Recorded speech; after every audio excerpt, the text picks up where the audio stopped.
नमस्कार दोस्तों, YouTube channel study with zero to hero में आप सभी का स्वागत है। आज मैं वर्णमाला के ऑब्जेक्टिव क्वेश्चन डिस्कस करूंगा जो आने वाले सभी एग्जाम्स के लिए बहुत ही इंपॉर्टेंट सिद्ध होंगे। इससे पहले मैंने वर्णमाला का पूरा चैप्टर एकदम A to Z डिस्कस किया था। आज मैं उसके ऑब्जेक्टिव क्वेश्चन डिस्कस कर रहा हूँ। तो चलिए वीडियो स्टार्ट करते हैं। इससे पहले की वीडियो आपने नहीं देखी है तो चैनल पर जाके देख सकते हैं। वीडियो शुरू करने से पहले आपसे रिक्वेस्ट करना चाहूँगा कि आपने अभी तक मेरे चैनल को सब्सक्राइब नहीं किया तो प्लीज़ सब्सक्राइब कर लीजिए और घंटी के बटन को भी प्रेस कर दीजिए ताकि मेरे द्वारा अपलोड की प्रत्येक वीडियो को नोटिफिकेशन मिलता रहे। चलिए वीडियो स्टार्ट करते हैं।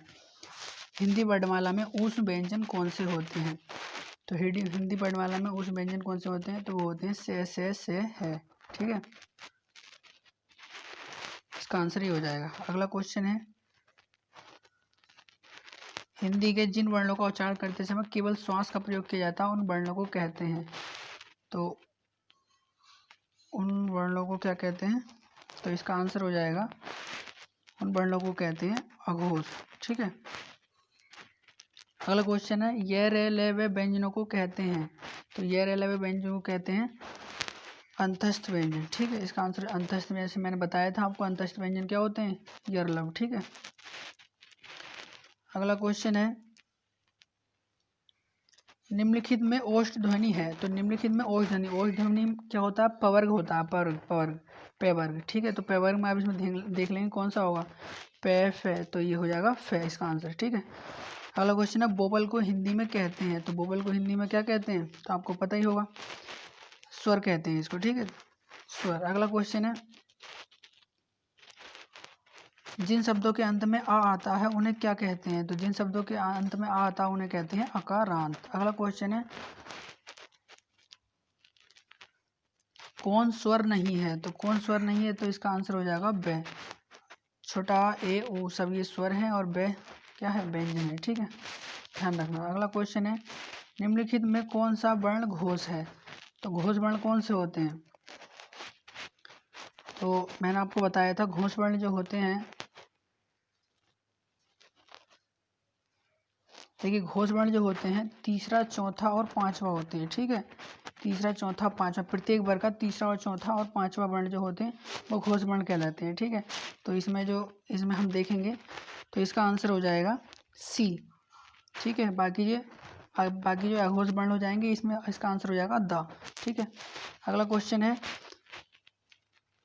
भारत की सबसे छोटी इकाई भाषा की सबसे छोटी इकाई किसे कहते हैं? तो भाषा की सबसे छोटी इकाई कहते हैं वर्ण को, अक्षर को। ठीक है, अगला क्वेश्चन है, वर्णमाला किसे कहते हैं? तो वर्णमाला तो आपको बताया था, वर्णों के व्यवस्थित समूह को वर्णमाला कहते हैं। ठीक है, ध्यान रखना। अगला क्वेश्चन है, निम्नलिखित में से कंठ्य ध्वनि कौन सी है? तो कंठ्य ध्वनि कौन सी होती है? कवर्ग में होती है। तो इसका आंसर हो जाएगा के खे। ठीक है, ध्यान रखना है।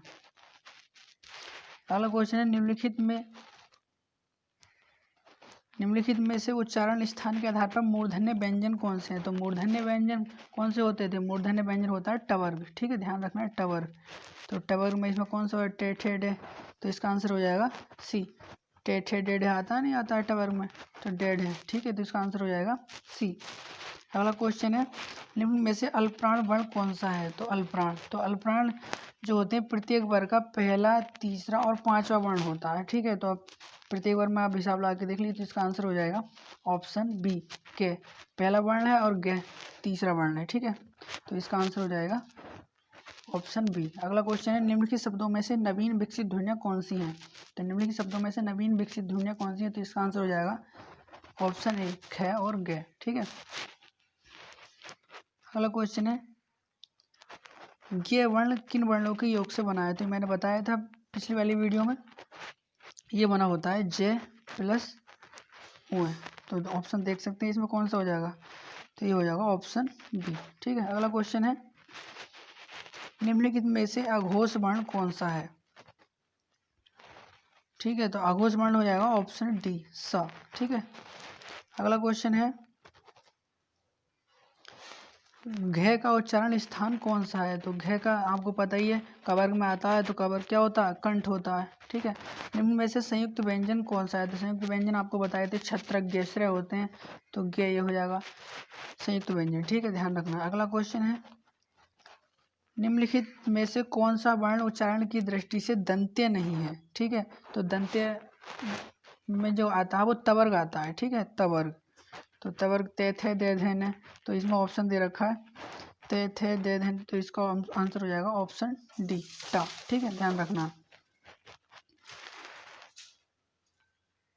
अगला क्वेश्चन है कौन सा अमानक वर्ण है, तो कौन सा अमानक वर्ण है, तो इसका आंसर हो जाएगा ऑप्शन सी वह। ठीक है, नहीं वह की तरह बना होता है वह। ठीक है, ध्यान रखना। अगला क्वेश्चन है झ वर्ण किसके योग से बनता है, तो झ मैंने बताया था के प्लस श पेट चिरासा वाला, तो इसका आंसर हो जाएगा ऑप्शन ए। अगला क्वेश्चन है हिंदी वर्णमाला में स्वरों की संख्या कितनी है, तो स्वरों की संख्या मैंने बताई थी 11 ही लगाना है आपको। ठीक है, अगर ठीक है। अगला क्वेश्चन है निम्न में से कौन सा स्वर नहीं है, तो कौन सा स्वर नहीं है, ऑप्शन डी जा। आ उ ए सब स्वर हैं, अब बाकी ये व्यंजन है। निम्नलिखित में से कौन सा टवर्ग का नहीं है, तो टवर्ग में क्या आता है टे ठे डे ढे, तो ठे हो गया ढे हो गया अणे भी हो गया तो घे, तो इसका आंसर हो जाएगा ऑप्शन डी। ठीक है, ध्यान रखना है। अगला क्वेश्चन है हिंदी वर्णमाला में व्यंजनों की संख्या कितनी है, तो व्यंजनों की संख्या मैंने बताई थी आपको 33 ही लगानी है। ठीक है, अगला क्वेश्चन है किन ध्वनियों को अनुस्वार कहा जाता है, किन ध्वनियों को अनुस्वार कहा जाता है, स्वर के बाद में आने वाली नासिक की ध्वनि को, स्वतंत्र रूप से उच्चारित ध्वनियों को, स्वर के साथ आने वाली ध्वनियों को, व्यंजन के बाद आने वाली ध्वनियों को, तो इसका आंसर हो जाएगा स्वर के बाद में आने वाली नासिक की ध्वनि को अनुस्वार कहा जाता है। ठीक है, अगला क्वेश्चन है ओ और ओ किस प्रकार के वर्ण हैं, तो ये है कंठोष्ठी। ध्यान रखना, कंठोष्ठी वर्ण है ओ ओ। ठीक है, हिंदी वर्णमाला में वर्ण है, तो हिंदी वर्णमाला में वर्णों की संख्या कितनी है, वो है 52। ठीक है, अगला क्वेश्चन है स्वर ध्वनि के प्रकार हैं, तो स्वर ध्वनि के प्रकार हैं ऑप्शन डी उपयुक्त तीनों। क्वेश्चन है आधुनिक व्याकरण की दृष्टि से, आधुनिक व्याकरण की दृष्टि से व वर्ण का वैशिष्ट्य है, तो इसका आंसर हो जाएगा ऑप्शन बी द्वेष्ट्य स्पर्श अल्पप्राण घोष निर्नासिक। ठीक है, अगला क्वेश्चन है निम्न में अर्धस्वर कहलाता है, तो अर्धस्वर कहलाता है ये। ठीक है, ऑप्शन ए। अगला क्वेश्चन है महाप्राण ध्वनियाँ व्यंजन वर्ग में किससे संबंधित हैं, तो महाप्राण अल्पप्राण महाप्राण, तो महाप्राण जो मैंने बताया था आपको पिछली वीडियो में दूसरा और चौथा होता है। ठीक है, अल्पप्राण जो होते हैं पहला तीसरा और पांचवा, तो इसका आंसर हो जाएगा ऑप्शन सी दूसरा और चौथा। अगला क्वेश्चन है भाषा की सार्थक लघुत्तम इकाई है, तो भाषा की सार्थक लघुत्तम इकाई है ऑप्शन सी ध्वनि हो जाएगा। ठीक है, इनमें से कौन व्यंजन अल्पप्राण है, तो अल्पप्राण मैंने बताया था पहला तीसरा पांचवा। अगर आपने इससे पहले की वीडियो नहीं देखी है तो चैनल पर जाके देख सकते हैं। वीडियो को लाइक कर दीजिए और चैनल पर यदि पहली बार आए तो चैनल को सब्सक्राइब कर दीजिए। चलिए, तो पहला तीसरा पांचवा होते हैं अल्पप्राण, तो इसमें हम देखते हैं तो पहला तीसरा पांचवा, तो इसका आंसर हो जाएगा ऑप्शन सी चा। ठीक है, तो चा च पहला होता है, पहला वर्ण होता है चवर का। ठीक है, तो यही हो जाएगा अल्पप्राण। ठीक है, बाकी जो है पहले तीसरे पांचवें में नहीं आते। ठीक है, अगला क्वेश्चन है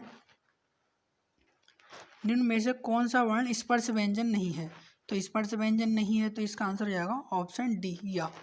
क्या है, स्पर्श व्यंजन नहीं है। अगला क्वेश्चन है घ का उच्चारण स्थान कौन सा है, तो घ का जो उच्चारण स्थान होता है वो कंठ होता है, आपको पता होगा क वर्ग में आता है क ख ग घ। ठीक है, अगला क्वेश्चन है